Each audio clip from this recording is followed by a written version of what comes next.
Hey everyone, it's the Kung Fu Genius. Welcome to a live episode. Very rare. I'm actually doing this by myself without any help.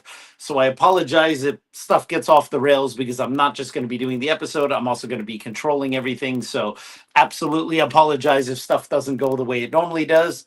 And every day I practice martial arts.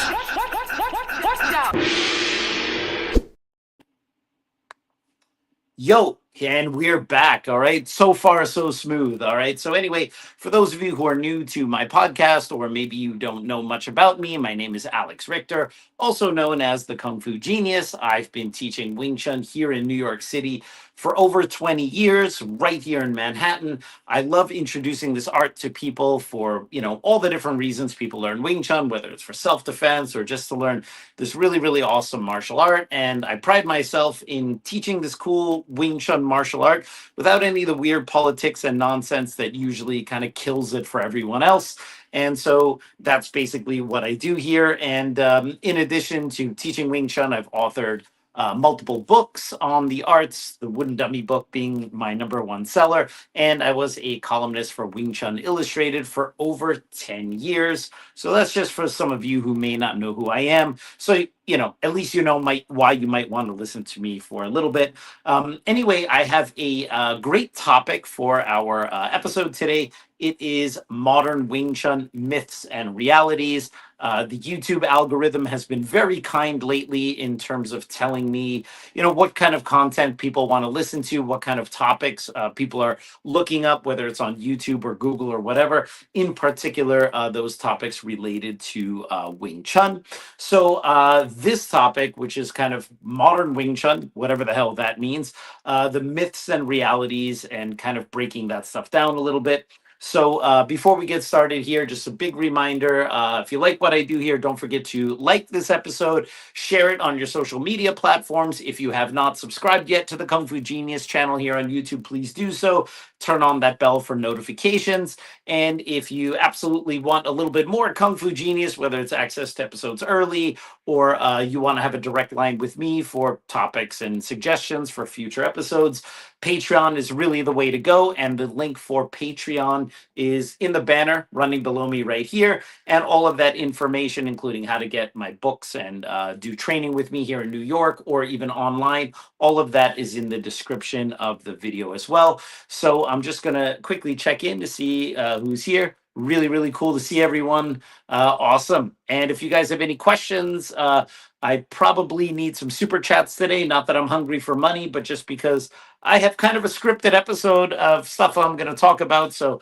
I'm going to stay focused on that. And if you really absolutely have stuff you want me to talk about, please feel free to let me know in the by sending a super chat and sending some love my way. So anyway, without any further ado, let's talk about modern Wing Chun and some of the myths and realities surrounding that. So first of all, as many people who listen to my podcast know, I'm always a little not annoyed, but I'm always like a little cautious about defending titles: modern Wing Chun, traditional Wing Chun, classical Wing Chun, Hong Kong Wing Chun.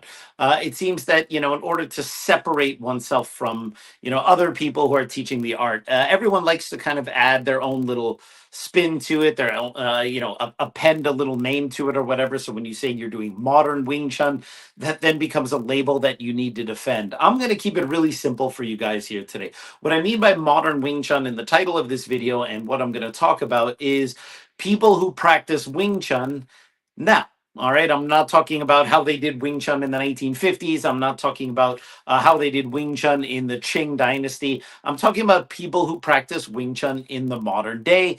And in general, from those people who are practicing Wing Chun in the modern day, like myself, like probably many of you out there, those who focus on teaching or training things that are more contemporary and more modern in terms of the types of threats and the types of techniques or attacks that we need to learn to defend ourselves against. So basically, all I'm saying when I use the term modern Wing Chun is people who are doing Wing Chun now and training it with some level of conscientiousness as far as the kind of things that happen nowadays. So as I've said before, I think Wing Chun has always been very lucky in terms of its prominence in the large palette of Chinese martial arts. For one, we've always been attached to the late great Bruce Lee, as he obviously learned Wing Chun in Hong Kong. And when Bruce Lee became a huge phenom in the 1970s, obviously the martial art magazines would talk about his original art, which was Wing Chun. And so we have completely rode the wave of that tremendous publicity for being the art that Bruce Lee originally studied in Hong Kong. And I think anyone who does Wing Chun, even if they tend to be a little on the Bruce Lee haterade side, of which there are plenty of Bruce Lee haters within Wing Chun, um, no one can really deny that the martial arts prominence and place in the martial arts world, I should say, Wing Chun's place in the martial arts world, is due large in part to Bruce Lee's influence and the fact that Bruce Lee had learned Wing Chun. Obviously, on top of that, in more recent years, we've had the tremendous Yip Man movies with Donnie Yen and Anthony Wong and so on and so forth, which has kind of helped to keep it in the public eye as well. And most people also know that Robert Downey Jr. Famously practices Wing Chun. He's from the William Cheng lineage, and he also credited his Wing Chun training to changing his life around when he was going through some difficult spots in probably what he feels is his previous life. So Wing Chun is tremendously beneficial, obviously not just as a fighting martial art, but as a vehicle for people to improve their lives and actualize the things that they want to do. And so, when we talk about why Wing Chun became ascendant in the entire conversation, if we ignore Bruce Lee and we ignore the Yip Man movies and we ignore Robert Downey Jr., we would really be ignoring, I would say, 95% of our press.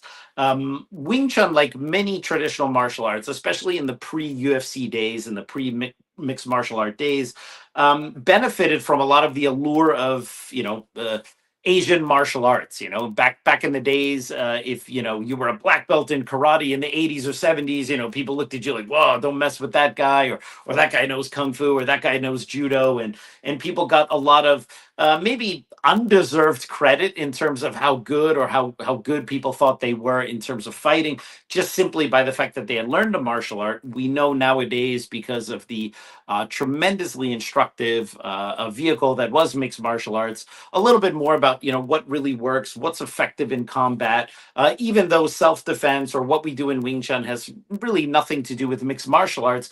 But we do have the ability to kind of see how different methods and different things work in a very realistic setting.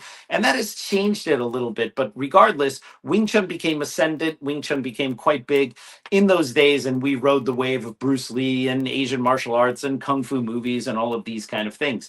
As a result, because we are from the days of before mixed martial arts and all of this kind of stuff, we already had this kind of prominence that a lot of traditional martial arts had, which was that there's secret revealed knowledge, that if you had this knowledge, you'd be able to fell any opponent with a simple snap of your wrist.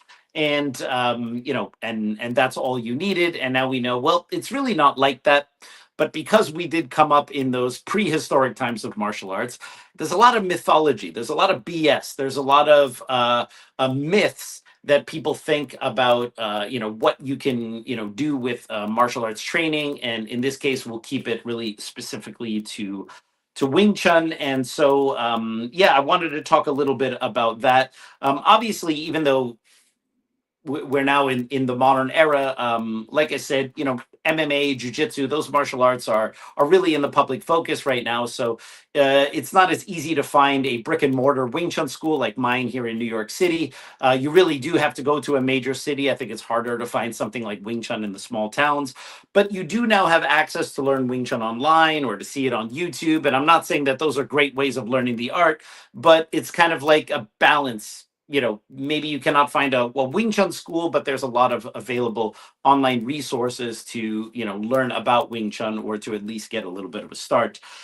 One of the things that I want to say is that, part of what the mythology about Wing Chun, in other traditional martial arts as well, but just going to keep it to Wing Chun, is this kind of categorization mistake. People tend to kind of throw all martial arts in one pot, and you'll often get kind of Mm, I'm not going to say they're ignorant because they're honest questions, but they're questions that usually come from maybe people who haven't been around the block enough, like stuff like, oh, how come you don't see Wing Chun in some ring sport art? Okay. Like, yeah, how come we don't see Wing Chun like used in boxing or whatever? And to which I would say, how come we don't see judo used in boxing? How come you don't see Filipino martial arts used in boxing? I mean, it's kind of a weird thing to say. How come you don't see this other thing in this specific sport where you're supposed to do these things? And my pushback on that is that if we could look at martial arts in four broad categories, and by the way, these categories I got from a conversation I had today with a good friend of mine, Sifu Vic Hoti, who's also a researcher and a really good Wing Chun fighter. Those episodes will come out in a few weeks. And he talked about, in martial arts we really have four categories. One, the first category is what you would call performative, all right, and those are things like wushu, things that look really cool, or types of martial arts that would be for demonstration or for film, fight choreography, lots of fancy looking stuff, right? Those are performance based martial arts. Then a second category would be military-based martial arts, combatives, the kind of things that you would do in tactical gear and close range quarter combat with different weapons and things like that, like what you would encounter if you were a military person who had to fight in hand-to-hand combat. Which, by the way, if you're in the military and you're fighting hand-to-hand, a bunch of stuff went wrong if you have guns and now you have to punch and kick people, right? But we could call military martial arts, those kind of combatives, is a second category. So we've got performance, we got military, and then we have sport martial arts. And sport martial arts, run the gamut from boxing to judo, obviously mixed martial arts, Brazilian jiu-jitsu, and everything in between: sport karate, taekwondo, so on and so forth. And then you have self-defense or personal protection for normies, non-military people, non-athletes, all right? And Wing Chun is clearly in that fourth category. Now, simply by creating these kind of categories, it's very clear to see that different martial arts are contextual for what they were developed for. Wing Chun is contextualized for what it was developed for and can now be applied in maybe slightly different circumstances than originally. But the idea that saying, how come this personal protection, self-defense martial art isn't seen in sport fighting is just as ridiculous as saying, how come this sport fighting martial art, like sport Brazilian jiu-jitsu, isn't being used in combatives, all right? Now, Brazilian Jiu-Jitsu is sometimes taught in military combatives, but not sport Jiu-Jitsu, because that's a totally different thing. But it seems that traditional martial arts always have to answer this question much more than modern martial arts. For example, in mixed martial arts, you have some kind of striking, boxing, kickboxing, wrestling, and submission or jiu-jitsu. You have these four things, and depending on how good you are, you might have them at different volume dials. You might be more of a jiu-jitsu guy with some striking and some wrestling, more of a wrestler with some striking, some jiu-jitsu, a really good striker with some wrestling and lots of jiu-jitsu, and it's kind of like a volume dial. And you have to be competent in these different categories to be successful in mixed martial arts. No one is ever saying, how come there aren't any Muay Thai guys going into mixed martial arts simply knowing Muay Thai and winning fights? The same way there are no people who are only going into mixed martial arts knowing only Brazilian Jiu-Jitsu who are still competing at the highest levels. But for some reason, this traditional martial art, which is designed for self-protection, is supposed to be the one martial art that can stand out in the ring when even the four components of mixed martial arts cannot stand out on their own. So I always find that it's a little bit of kind of an unfair comparison, and it's a categorization issue. So anyway, let's talk a little bit about these myths one by one. And I did set up some banners, so I'll see if I can get this one going. Myth number one: Wing Chun is easily mastered. Okay. Now, this is probably one of, especially for me as someone who teaches Wing Chun professionally, this is the biggest eye roll of all of them. Because clearly what's happened here is there's been a misunderstanding of the mythology of Wing Chun with what the promise of the martial art is. So if we want to look, where's this idea that Wing Chun can be learned very quickly, can be mastered easily, or learned in a very short time? Where does this come from? Well, it comes partially from the completely fictitious mythology that Wing Chun was designed by a nun named Moy and her disciple Yim Wing Chun. and Moy the nun, who had some Shaolin training or White Crane training or whatever training, depending on whatever millionth version of the story you've heard, gave a crash course to this young girl named Yim Wing Chun for 6 months, 9 months, a year, depending on whichever fake version of the story you heard. And within this short time, taught her a fighting system that she then used to defend herself against some bandit who wanted to marry her. Okay, now we already know the story is true because is not true, because anytime history is told as a story with like a moral and a lesson and a good guy and a bad guy, that's usually most historians would tell you that that is a very clear indicator that it's not real history, because history deals in facts and dates and timelines. It doesn't deal in once upon a time there was this beautiful girl named Yim Wing Chun who was, betrothed to Leung Bok Chow, and then some bandit came in who won. I mean, this is obviously myth. It's a story from the moment it comes out of your mouth. But one of the lessons of the story, among others, was that this style that Nmoy developed along with Yim Wing Chun was one to be learned in a relatively short period of time. Two, it was meant to be effective against either a bigger, stronger attacker or people who practice other styles of martial arts, or obviously both. And if you learn this system, you can be able to defend yourself or fight off someone in a very short period of time. Now, I think that that's actually really good. All right. So if someone comes to me and they say, "Okay, I just want to learn to defend myself," maybe they're not even interested in learning, the forms and the footwork and doing Wing Chun in a traditional way. Well, I could make a course where I just take the things out of Wing Chun that one would need for practical self-defense, really effective, really simple stuff, and teach that in, depending on how hard the student can train, in a few months with some really, really good training. Now, of course, in order for them to be good at that, they need to continue to train that. But in order to defend yourself on the street, you don't need to be a master of the entire art with all of its nuances and positions and situations and variations and everything like that. For self-defense, you have to deal with verbal stuff, pushing, people trying to grab you, pull you, push you away, fire a punch at you, and give you attacks that are not the types of attacks we do in Wing Chun. No one is going to come up to you on the street like this and fire a straight punch at you. You're going to get people who are going to try to punch you from the side or slap you or grab your hands or try to take you down.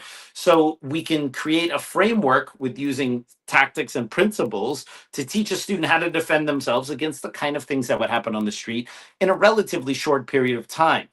But that does not mean that the student has mastered Wing Chun in that short period of time. And I think that that's where people get a little bit confused, because it's one thing to be able to defend yourself competently, even if not beautifully or perfectly, and it's another thing to have mastered the system. I think a really great example is in the Gracie Academy in Los Angeles. Their blue belt program, which is from white to blue belts, the first belt you earn, is solely focused on self-defense based jujitsu. So it doesn't go into all the crazy gi grips and variations and crazy leg locks and submissions and weird, positions you can end up in. It teaches the beginner, okay, how to deal with someone pushing them, how to deal with someone coming in for a swing. They cover up, clinch, bring the person down, do basic submissions, basic escapes, how to keep someone from punching you, standing up and punching you on the ground. And that entire program to earn the first belt is like everything you really need to reliably defend yourself against the common everyday attacks that you would encounter. But by no means, by earning a blue belt at the Gracie Academy, does that mean you have mastered jujitsu. And I think people get these terms confused. It's one thing to develop a solid self-defense system, and it's another thing to have mastered the art in all of its nuances. So this idea that Wing Chun can be taught quickly to give you a functional self-defense idea is the original claim in my understanding. But the idea that you can then master Wing Chun easily, is not at all implied by that, and it always kind of irks me a little bit because as someone who's taught Wing Chun for over 20 years in New York, the number of times that people have walked in like, oh well, yeah, I just want to learn Wing Chun for a couple of years so master it and then move on to something else or whatever. First of all, I just find that a weird attitude to walk into someone's martial arts school and be like, yo, this thing you do here, yeah, I'm gonna learn it real quick and then go somewhere else. By the way, anyone who's ever walked in like that never lasted for more than 2 weeks. That attitude wouldn't work in any martial arts school. But there's a misunderstanding that because when we compare to other Chinese martial arts, for example, Hong Ga or Hong Kun, they have many, many forms that they have to learn: hand forms, and then weapons forms, and then two-man sets with unarmed and weapons, and strength training and iron palm and this, that, and the third. That you go, oh well, Wing Chun only has 3 forms and a dummy set, and you can learn that easily, right? Well, like I said, you may be able to learn how to defend yourself in a simple framework of principle based martial arts. But the idea that we only have 3 hand forms and only have a wooden dummy set and only have 2 weapons, well, how long do you really think it takes to master something in depth and detail? Well, if you really study something, you really go into it, and you really train hard, I'm more or less aligned with the Malcolm Gladwell 10,000 hours of study, and you've really mastered something if you've done it for real. Now, I don't think that the Malcolm Gladwell study is like verifiable fact. I've even read lots of articles that say, there's other ways and other paths to mastery, but 10 years, 10,000 hours of serious training. Now, most people go to a martial arts class a couple times a week. So we're not talking about doing that for 10 years. We're talking about really heavy instruction and training for 10 years. So, that's going to vary person to person. That's what we talk about mastery and the ability to know all the nuances and changes. We're not talking about this, you can defend yourself. So myth number one, that Wing Chun is easily mastered, I think is a very stupid one, and it's conflating self-defense ability with mastery of the martial art itself. Simply learning the forms is not mastery, man. If I had a dime for everyone who came into my school who had done some Wing Chun training elsewhere, like, yeah, I already learned the Sunam Tao and Chum Kyu, so just come and teach me Buji. And then the moment I'm like, okay, well, it's not just about learning the choreography of the Sunam Tao and the Chum Kyu. It's about, all right, now you learn the Sunam Tao and Chum Kyu. Now, when I fire punches at you, or I try to grab you, or I fake a punch and go low, or I give you a roundhouse kick, are you able to use your Wing Chun to defend that? Or are you just telling me you can stand there and mime the choreography of a form, and somehow that equates the skill of being able to use it? And it's mind blowing how many people don't see that. They're like, yeah, I learned the form. Great. Can you use it? And they're like, oh, and then they get this kind of very mealy mouth, squirrely kind of, they start squirming because it's like, no, bro, just teach me the next form, because that's the real Wing Chun. And so I feel that these myths about mastering things quickly and, oh, you just learned this form and then you got it, really undercuts the amount of serious training required to actually internalize this. And no matter how good you get, no matter how many years you've done this, you're always striving to get better. I mean, for me, I've been doing Wing Chun for over 30 years. And yes, I mean, I feel very confident and competent in my skills and my ability to handle myself, but I don't feel that I'm a Superman, and I don't feel that I'm finished. I like constantly trying to make things more efficient, more powerful, teach things in a better way, apply things in a better way, get rid of some stuff that I don't really need, some movements, some transitions that really aren't high percentage or necessary. And I think this constant streamlining process, like Bruce Lee was quoted as saying, which means that he took it from someone else's book, it's not about a daily increase, it's about a daily decrease, and hacking away at the inessentials until you have that perfect balance of doing just what you need and nothing more. So now we're going to move over to what's myth number two. Now, by the way, in terms of these myths, YouTube right now, YouTube Studio is really cool because they're giving me suggestions within the YouTube Studio, like, hey, Kung Fu Genius, maybe instead of rambling on about the stuff you normally ramble on, you should ramble on about these things because these are the things that people who watch my channel are actually looking up. So I figured I would just give it a try. So these myths are, I didn't pull them out of my head. These are based on YouTube searches and what other people are looking up. So myth number two: Wing Chun is just for street fighting, bro. All right. And of course, those are my words. It wasn't that YouTube told me that. It's just that this kind of persistent idea that, well, Wing Chun is for street fighting. And what I mean by this is these are normally the weird Kung Fu apologists who are like, how come you don't see Wing Chun in mixed martial arts? Okay, now look, we can get into like, all right, well, actually, Anderson Silva uses some Wing Chun ideas, and Tony Ferguson had this. Although I wouldn't prop Tony Ferguson as the best example nowadays of whether Wing Chun is efficient or not. Matt Brown, who's a Muay Thai fighter who does no Wing Chun at all, does a lot of things in his close range fighting, which are quite literally the same exact things that I teach my students. So you see a lot of the similar tactics and ideas, and you see a lot more straight kicks now, even if it's done more in the teep style, but you see more straight kicks. You see those side kicks to the knees. These are things that we've been doing in Wing Chun since forever. I'm not going to go down that road and be like, no, bro, you do see Wing Chun and MMA. You do see lots of things in Wing Chun that are things that I would teach, even though maybe those fighters are not calling it Wing Chun or they didn't get it from Wing Chun. What I'm talking about, the weird apologists are the people like, well, the reason why you don't see Wing Chun and MMA, bros, Wing Chun is too deadly, all right? And or Wing Chun, sport fighting is rules, bro. I can't gouge out your eyes, or I can't bend your knee backwards, or I can't elbow you in the back of the head, and blah blah blah. And that's the reason why you don't see Wing Chun people in there. And as anyone who's followed my podcast for any period of time, that I wholly reject this very stupid line of argumentation. This is just apologist nonsense for people who they don't have a solid answer for why you don't see it there. You don't see it there because Wing Chun is not for ring fighting, and not because ring fighting is not real, bro, and the streets are real, bro, but because the tactics and ideas that you need to use in a sport fighting competition where you have certain regulations and you have a certain framework and how you win, that dominates the tactics. Okay, if I can win by knockout or submission or by points, that's going to inform how I'm going to fight you.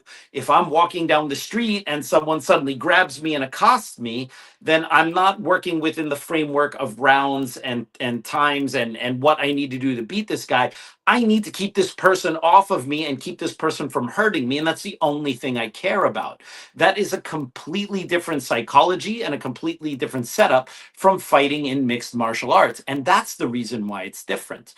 In self-defense, as I like to say, you have one willing participant. The willing participant in self-defense is the person who is assaulting you. They want to be there, they want to attack you, and they want to assault you. You are the rube walking down the street, and you don't want to have any trouble with anyone, but suddenly they're attacked, and now you are forced to have a reaction, and hopefully you have a quick, decisive reaction where you don't need to knock them out or kill them or beat them up, just enough to stop them from coming in, maybe ring their bell a little bit and run. And if you run and you escape, you won. Self-defense is about survival. It's not about beating the opponent in the way you beat someone into submission in a fight. So the idea is different. And so in self-defense, you have one willing guy, the guy attacking you. You, the defender, you're unwilling, but you're forced to react. When you go in the ring with someone, you have two willing participants. This is psychologically a completely different planet. And if you're not prepared for that specific type of combat, whether it's mixed martial arts, kickboxing, sport karate, you don't have the cardio, you don't have the tactics, you don't have the techniques. Yeah, Wing Chun doesn't work there. The same way if you're a jiu-jitsu guy and you're in a boxing ring fighting with boxing rules, good luck. All right. So Wing Chun, unfortunately, gets a lot of this weird flack for not being successful in the thing it was not designed for to begin with. And then the excuses Wing Chun people give is like, well, in real fighting, I would have gouged out his eyes. And what you sometimes forget is this.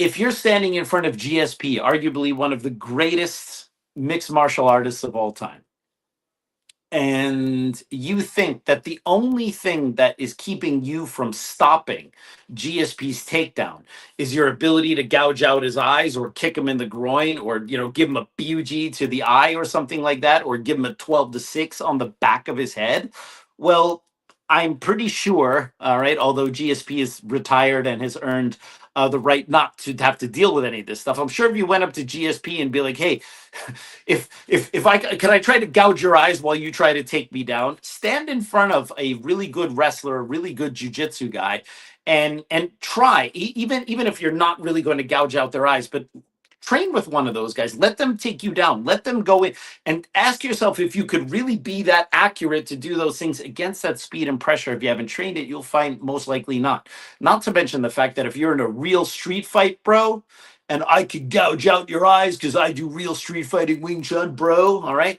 Well, the guy you're fighting, who might be from a sport-oriented martial art, what's stopping him from gouging out your eyes either or kicking you in the groin? If you can do it to the guy, the other guy can do it to you. And have you even trained to defend that? So this kind of street fighting bro thing, it's like, first of all, how many Wing Chun people are learning Suinam Tao, footwork, stance turning, Dan Chi Chi Sao, so they can go out on the street and break bad? I mean, I'm still waiting to see where this Wing Chun guy is. Yeah, there's some maniacs out there who go out and fight and use Wing Chun or whatever, but this is not the typical idea, and this is not the typical I think expression of what most Wing Chun people or most people get out of Wing Chun.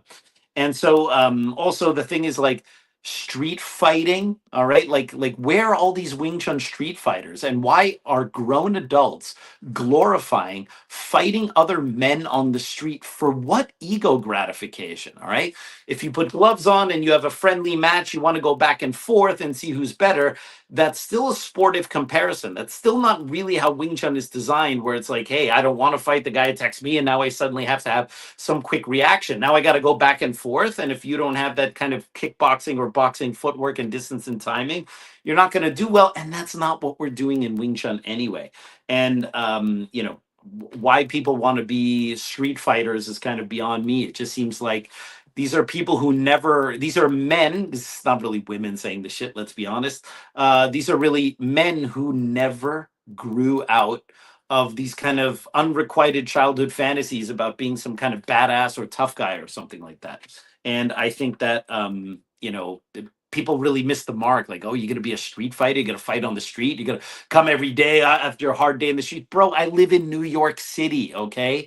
I've been through some very rough areas of the city, and everything is fine. New York City is statistically safer than Oklahoma City in terms of crime statistics. And I'm always wondering where all these dangerous street fighters are who do Wing Chun, right? And why they want to be dangerous street fighters. Self-defense, when properly applied and properly understood, is a very noble goal. And the idea that you have to put yourself out there, so, yo, I'm a street fighter, bro, I'll fight anyone, bro, using my Wing Chun, I mean, like, grow up. All right, it's really kind of silly stuff. So anyway, that is myth number 2. It's just kind of some kind of real childish nonsense. Okay, before I go into myth number 3, let me just take a quick look at the comments. Mikey Dean in the house. All right, cool. Looks like everyone's kind of enjoying talking to themselves. Good. All right, so I'm not needed here. Fantastic. All right, so now let's go to the third myth, which is that learning martial arts equals invincibility. All right. Now, arguably, this was more of a prevalent attitude in the old days. I mean, there was always the myth that if you got a black belt in karate, at least when I was growing up in the 80s, all right, if you had a black belt in karate, you had to register with the local authorities to register your hands and feet as dangerous or deadly weapons. All right. Now, this was all nonsense and bullshit. But it came from this idea that before there was mixed martial arts, where you could really see what these things look like when you really put people really fighting each other with no rules or limited rules, people really thought, hey, there was this allure and mystique of doing Asian martial arts, and just by virtue of having learned judo or karate or kung fu or whatever it is, that automatically put you on some kind of invincible pedestal. And I think that if mixed martial arts has taught us anything, it's that no one is invincible. I mean, we've all, especially, and I know that sometimes the crossover between people who do Wing Chun or traditional martial arts and watch mixed martial arts is not that high. I'm kind of one of the rare unicorns that I love traditional martial arts. I love Wing Chun. I love Kung Fu. I love sword stuff, Kung Fu movies, Shaw Brothers, all that kind of stuff. And I can totally sit and watch the latest Gordon Ryan jiu-jitsu match and watch the latest championship fight in MMA and watch Glory kickboxing and watch all of that stuff with equal interest and amazement, and understand that we're all in our own section of the lawn here. And most people are just like, no, they do kickboxing, I do Wing Chun, we're in the same pot. All right, of mixed martial arts, it's not the same pot. You got to learn to stay in your lane, learn what you're good at, learn what you do, the training methods you're learning are actually preparing you for, and shut the hell up about thinking you can do anything outside of this small wheelhouse you've carved out for yourself. So obviously, we've all seen some of the best fighters with undefeated records get beaten, presumably by slipping on a banana peel. I remember when Anderson Silva lost the first time against Chris Weidman. I mean, it was like my heart sank, because Anderson Silva for me was just one of the best. And for him to, and he got knocked out because he was clowning around. And then you're like, oh, okay, all right, fine. And then he came back and he breaks his leg, right? So one of the best fighters can break their legs, can get knocked out. And these are people who train every single day. Royce Gracie, who was undefeated in the early UFCs, came back much later to fight Matt Hughes and got trounced, all right? And I've met Royce Gracie before. I have nothing but respect for him. But this idea that someone who fought in no rules, no weight classes, beat all newcomers in that time period, is now forever and a day going to be invincible. We see it in real time. Bruce Lee was very realistic. Bruce Lee was very understanding of his limitations. When you read his notes, when you read the things he was respectful of heavyweight boxers. Told John Saxon that, man, if he was only 6'2" and 50 more pounds, he would rule the earth, right? So I mean, Bruce Lee understood that his 5'7", 130-pound frame gave him limitations, despite the fact that he was tremendously gifted as a martial arts and athlete and worked really hard to improve those gifts.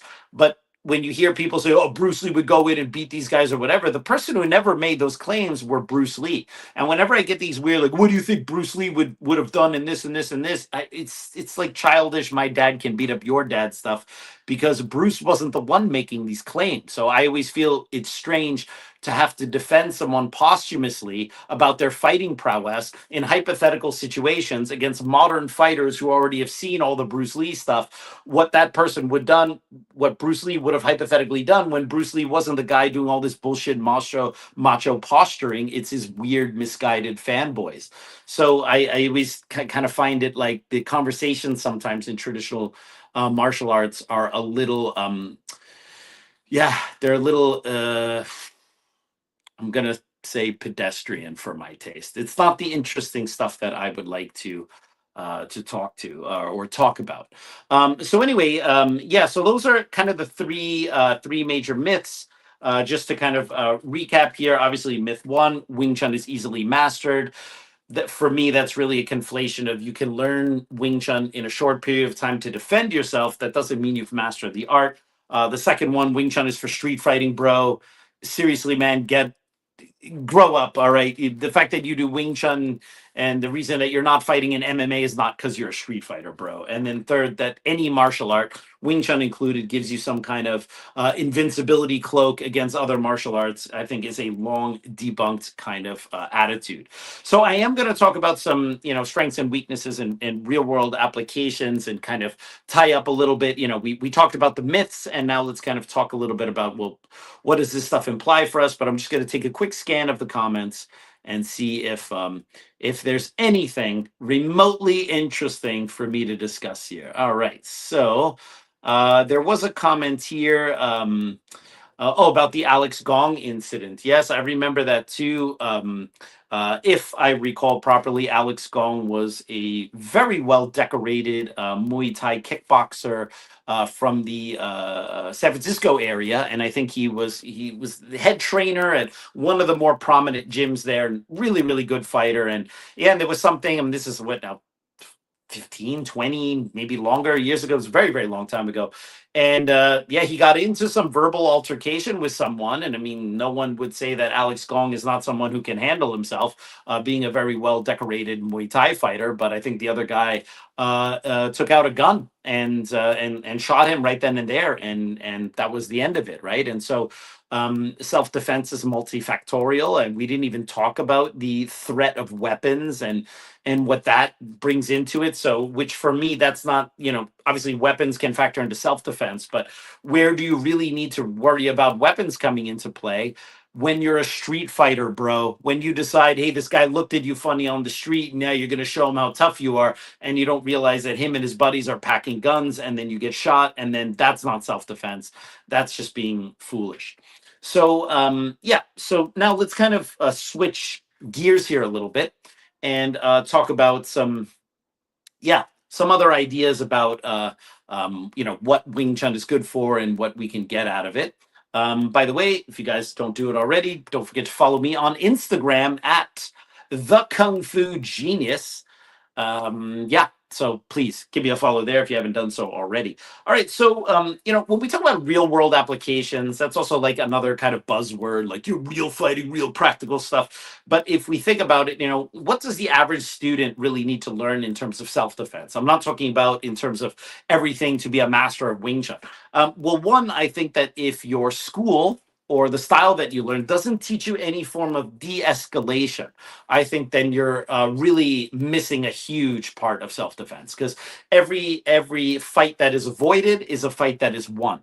And you see a lot of good jiu-jitsu schools teach this, a lot of good traditional martial arts schools teach this, and in the Learning Wing Chun system, not on the Hong Kong side, but on the European side, my late Sifu was a big fan of putting up this kind of defensive fence, because if someone gets in your face, let's say we have predatory and social violence. Okay, predatory violence is you walk home, there's a guy there waiting for you, and he just jumps on you, and suddenly they attacked you. It's a premeditated attack where the person is waiting for you. Okay, in order to survive predatory violence, you need to be well trained. You need to be able to respond to a variety of different attacks, and you need to keep a calm head when you're suddenly attacked. Most of the violence, however, that at least men will encounter is going to be social violence. Okay. And by social violence, alcohol is usually involved. You're at a, hey, what the hell are you looking at? Hey, you bumped into me. Hey, you're looking at my girl. Hey, what's your problem? What the F is wrong with you? That's what we're talking about. And that is not a matter of, hey, what's your problem? Huh? And then you punch the guy and you go self-defense. All right. Okay. I mean, that's not really how it works. When someone gets in your face, they invade your space, they're already in that threat range. In classical Wing Chun, the moment someone is this close to us, we're already supposed to go in and do our thing and stick and control them and swarm on them. You cannot stand with someone this close to you and just be like, and boom, and they punch you and think that you're going to get your tansao up in time. That's crazy. But at the same time, if someone's just getting a little fresh with you and they're kind of in your face, I can't put my hand like this either. All right. In this frontal facing hands in the center when the guy is right here. Why? Because the moment I put my hands up like this, one, this indicates that I'm getting aggressive and I'm ready to fight. So that escalates the situation rather than de-escalates the situation. And at close range with your hands in the center, there's nothing that's going to stop the guy coming in from a hook. The traditional Wing Chun Zhong Sao is meant to be done at distance where I can see side to side, I can see in front of me, I can monitor the area. When my opponent gets too close, then I go forward and swarm. It's not meant to be done when the guy is right up in your business. So for that, we need to have a different type of passive fence or active fence if the guy's a little more aggressive. We need to learn to use verbal de-escalation. Sorry, man, it's all about the guy's aggressive. He wants to show that he's the tough guy. Let him be the tough guy. Hey, man, sorry, I didn't mean to bump into you. Sorry, I had a rough day. Sorry, I didn't mean to bump into you. Everything is cool. Calm down, hands up. You walk away. That guy feels like, yeah, that guy backed down from me. And you ended up not having to trade any punches. That type of verbal de-escalation with physical body language is super important. At the same time, when you have a really good fence to verbally de-escalate, make no mistake, this is a thinly disguised strong so if from here you can go forward and do all of your Wing Chun, you can defend, you can attack, you can do all the things you need to do, but it's a wolf in sheep's clothing. It's not immediately indicating aggression. So for to kind of on the other side of debunking these myths, what are the real world things that Wing Chun people should be doing? One, there needs to be some type of fence or de-escalation taught parallel to the traditional Wing Chun, traditional Wing Chun Zhong Sao. At my school, we do traditional Wing Chun Zhong Sao, and we do this. I'm always just very clear what situation we're training. So you either do it parallel or you replace the traditional one with this one, but some type of verbal de-escalation and physical de-escalation should be present.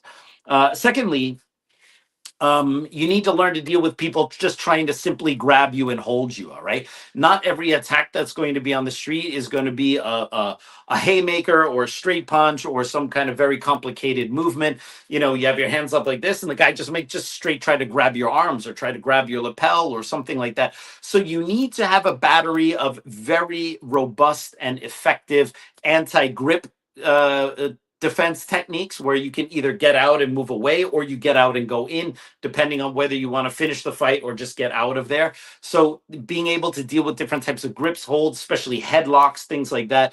If Wing Chun students are not training how to deal with what we call the chain punch stopper, someone grabbing you this way, putting you in a headlock, changing levels, going for a basic tackle, not a high level jujitsu takedown or anything like that, or running away from you when you punch, or pressing in, trying to crush your chain punches. Those are the kind of things that students need to learn to deal with, not 50 different ways to defend Pak Sao from distance. So many Wing Chun students are starting here, oh, you give me a Pak Da, I can do counter Pak, indoor Pak, I can do Kwan Sao, I can do this, I can do that. No one is going to attack you with a Pak Da on the street. You can save all the cool Wing Chun versus Wing Chun chess game stuff for when you get into the double arm Chi Sao, but beginners should be learning how to maintain distance, how to do very effective self-defense, how to deal with different types of grabs, holds, attempts, headlocks, things like that. That's what you need to learn first, not 80 different ways to defend Pak Sao. So that would be the second thing. Obviously, people coming up to you and pushing you, where you can brace yourself if you get pushed, or you can stop the person from pushing you to begin with. And also dealing with verbal aggression. I know it's like the old movie Taxi Driver. Hey, you talking to me? All right. Sometimes I tell my students, hey, when someone talks ish to you on the street, you should have some ready-made canned answers, because think about it. You could have all the best techniques, all the best defenses. You could be awesome at getting out of grip, stopping punches, slipping punches, doing whatever it is you do in your martial art. And someone comes up to you and is like, hey, what the hell's your problem? And you never really thought about how to realistically respond to something like this. Like, what do you mean a problem? Say, what do you mean a problem? And then the other guy escalates like, oh, I don't have a problem. Yeah, you don't have a problem. And then before you know it, you're like getting tied up over your own words. And you know fully well how to defend all sorts of punches and kicks. So it may sound like a weird exercise, but I would highly recommend that you learn like you get some canned responses to people talking ish to you. Like, hey man, you got a problem? You're looking at something? Oh man, sorry man. I had a long day at work. You look like someone I used to work with. I didn't mean to stare at you. When you say something like that, that's actually a very reasonable thing to say. You might have been staring at that guy because you thought he was someone else. Now he has a conflict, because if he escalates and you just told him, sorry, I was only looking at you because I thought I knew you from somewhere. Now you force that person to go, well, if he pursues it, he might look like a jerk in front of other people, and it's all about reputation and ego and all that bullshit. But if you don't have it, it's, I wasn't looking at you. Yeah, you were looking at me. And then before you know it, the guy's in your face. So you need to have some kind of, dealing with verbal aggression and shit talking and stuff like that. What else do we need to think about when it comes to a real world application? Close range fighting is obviously what we do. We want to get all the way in where we can nullify the most dangerous attacks, which are the long punches and kicks that have lots of power. If we go all the way in, it's not to say that the person couldn't hit you, but a lot of people are not comfortable fighting and striking in really close range. And if you get really good at your Wing Chun and delivering these kind of attacks with power at close range, you have an advantage that the other person usually has to grab and clinch, and you're at home striking and doing all sorts of things in a range where most people already feel kind of squirmy. And we call this the magnetic zone. Once you're in the zone that the person can reach you, like a magnet, you're on them. Or the late Sifu Chanchi Man, who was a private student of Grandmaster Yip Man, told me that Grandmaster Yip Man used to say, it's like, Wing Chun, you're like a cat, and here's the mouse. And when the mouse comes too close, the cat doesn't kind of come out halfway and scare the mouse away. The cat just pounces in one action. And that's why it's very important not to hesitate. If you kind of go in or you go in halfway, like I see a lot of Wing Chun people kind of step in halfway and they stay in that mid distance and they end up slap box. They're not going all the way in. You need to be much, much closer to make your Wing Chun effective. All right, what else do we got? Well, in addition to this kind of close range fighting thing, by training, with gloves on, with realistic types of training methods, you want to build your confidence, but you don't want to build an overconfidence that you can easily defend anything. Confidence should always be measured with realistic training. You know what you're able to do, which is more than you thought, but you also know that you're not invincible. And you want to be able to very quickly assess a situation. You look at someone, you look at their size, you look at the size of their hands, you look at their ears or something like that, and you go, all right, like, I don't want to mess with this guy, because if I gave this guy my best punch, he's just going to go like this and nothing's going to happen. So I'm really going to emphasize de-escalating and getting out of there. But even if that person who you're for sure you don't think you can beat, but you have no other choice, well, then you're going to have to fight. So you want to make sure that you have something that you can do, but we don't want to go in there and, punch someone who's going to crush us just because we had an unrealistic expectation of what we could do. All right. So now let's talk a little bit about some kind of general, hold on a second here. This is the one I wanted to put there. That's it. I'm going to add give me a moment here. I don't have anyone helping me out here. And I am notoriously bad at this stuff. Okay, here we go. All right. I'm going to add that banner and then. All right. Forget it. I can't add that banner for whatever reason. So going to talk about kind of analyzing, to sum up here, because we're getting towards the end of the video, some of the strengths and weaknesses of, Wing Chun in general. And so that you can have maybe a clearer understanding of what things you can prioritize in your own training and what things you could probably leave out of there. Okay, so what are some of the strengths of Wing Chun? Well, a lot of people will say it's speed, all right? But remember, other strikers out there are also very fast. I prefer timing over speed, okay? Learning that when someone is coming at you, when they've committed, learning how to catch that timing where you catch them on the way in rather than standing from far away and trying to hit them with a naked chain punch from really, really far away. As they come at you, learning that timing, that's really the functional speed we're talking about. If you have a good Wing Chun instructor, a competent Wing Chun instructor, then they're often going to frame things in terms of timing and how to react in different timings, whether you're early, late, or really late relative to your opponent's attack. It's not a one size fits all. Oh, the guy punches you, just do bong grab and do this. And those doesn't matter whether you're early or late, that's always going to work. Defense is contextual, whether you go straight in and hit the guy first, or you take an angle, or you have to use different footwork or different tactics, depends largely on the timing and how much time you have to defend the incoming attack. Secondly, if we want to talk about the weaknesses of Wing Chun, very important. No matter what martial art you do, from boxing to Brazilian Jiu-Jitsu to Wing Chun, there are strengths, things that the art excels at, and there are things that the art does not excel at. And I think that sometimes, just speaking within my own wheelhouse of Wing Chun, it's very difficult for Wing Chun people to admit the weaknesses of their martial art.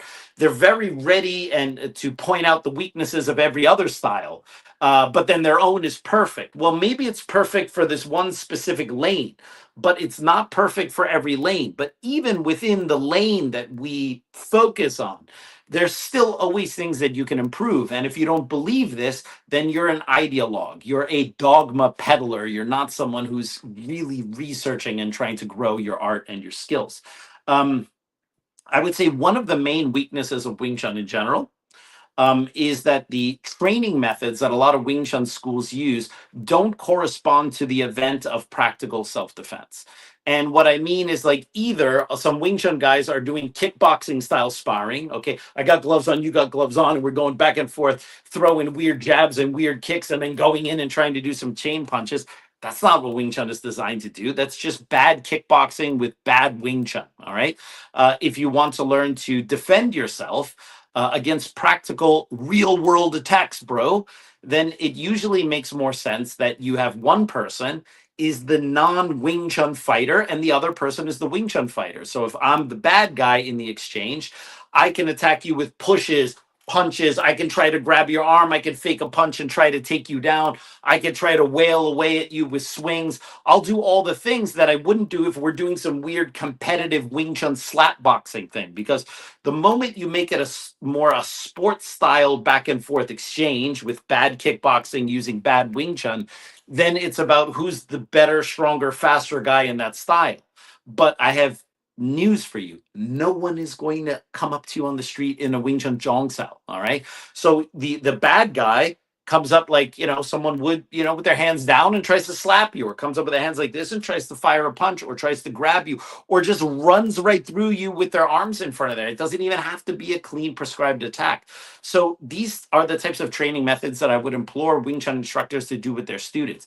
You have a bad guy who is attacking the way someone would on the street, including follow-ups and everything, and the Wing Chun defender that has to do their Wing Chun to stop that very aggressive action that comes in the form of non-Wing Chun techniques.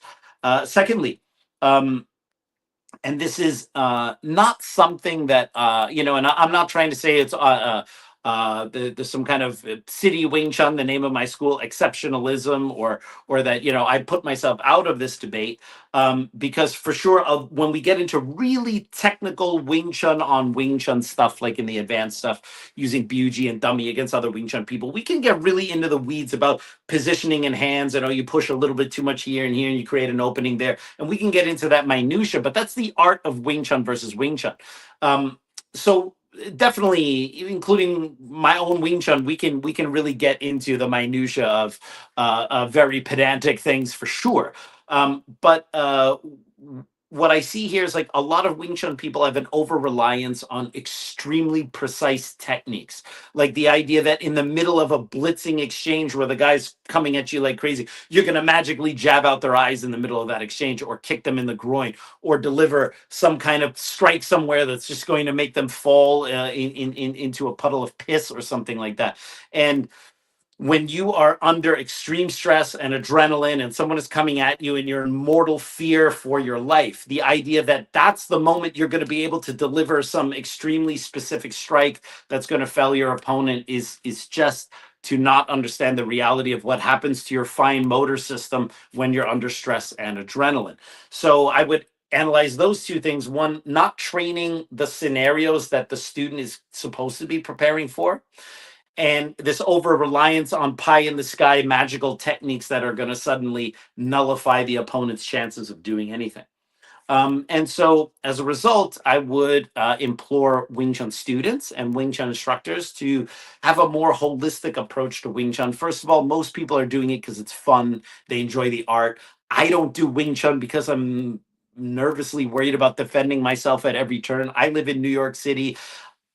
I see crazy stuff all the time. I'm not like running around going like, oh, I'm always at threat level orange and I'm ready to use my Wing Chun bro and hop on someone or whatever.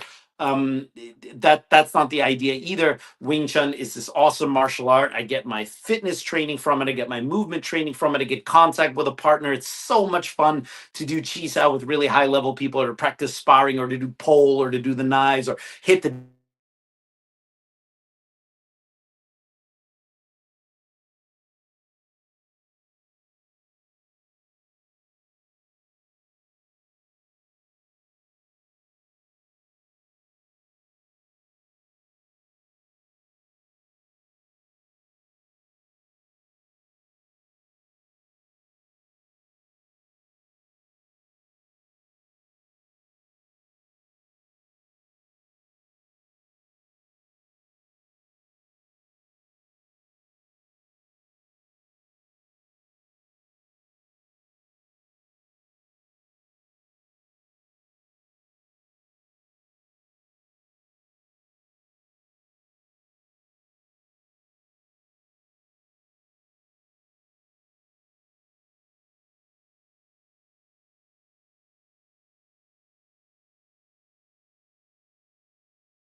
Word is I'm a kung fu genius. Technique speaks for me, not lineage. Forget Jet Li, cause I'm the one. Many call me seafood, but to you I'm Seagung, and I produce masters. You surpassed us, your kung fu stiffer than corpse and caskets. City Wing Chun is the house I built. Violate the gate and your blood gets spilt. Alex, Richter, always the victor.